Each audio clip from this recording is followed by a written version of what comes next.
அனைவருக்கும் வணக்கம். சற்று முன் வெளியான முக்கிய அறிவிப்பின்படி தமிழக அரசு இன்று புதிய முக்கியமான அறிவிப்புகளை வெளியிட்டுள்ளது. இதுல என்னென்ன அறிவிப்புகள் வெளியாகியுள்ளன என்பதை பற்றி விரிவாக நம்ம வீடியோல பார்க்கிறோம். வீடியோவை கடைசி வரைக்கும் முழுமையாக பாருங்க. வீடியோக்குள்ள போறதுக்கு முன்னாடி இந்த வீடியோக்கு ஒரு லைக் பட்டனை பிரஸ் பண்ணிக்கோங்க. இப்பதான் இந்த சேனலுக்கு முதல் முறையா வரீங்கன்னா சப்ஸ்கிரைப் பட்டனை பிரஸ் பண்ணிக்கோங்க. வாங்க வீடியோக்குள்ள போகலாம். முதலாவது அறிவிப்பாக நாட்டின் சுதந்திர தின விழா ஆகஸ்ட் 15ஆம் தேதி கொண்டாடப்படுகிறது.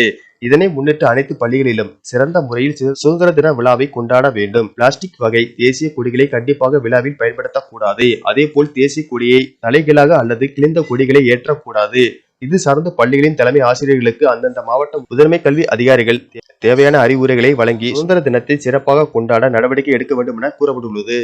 இரண்டாவது அறிவிப்பாக சுதந்திர தின விழாவை முன்னிட்டு ஆகஸ்ட் 15ஆம் தேதி டாஸ்மாக் கடைகளுக்கு விடுமுறை அறிவிக்கப்பட்டுள்ளது.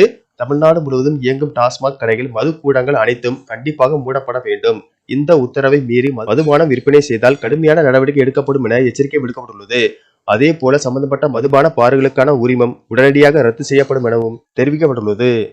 அடுத்த அறிவிப்பாக மத்திய மேற்கு மற்றும் அதனை ஒட்டிய வடமேற்கு வங்கக்கடல் பகுதிகளில் இன்று ஒரு காற்றழுத்த தாழ்வு பகுதி உருவாகக்கூடும். அதற்கடுத்த 48 மணி நேரத்தில் இது மேலும் சற்று வலுவடைய கூடும்.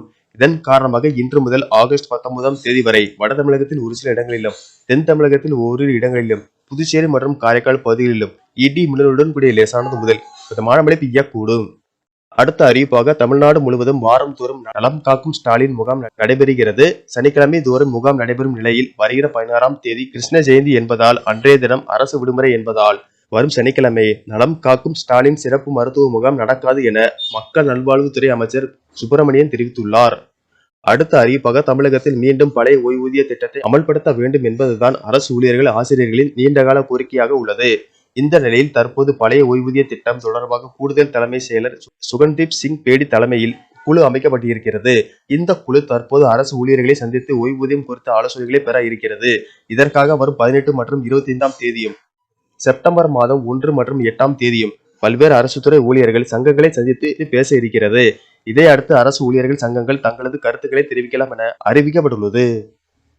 நன்றி வணக்கம்.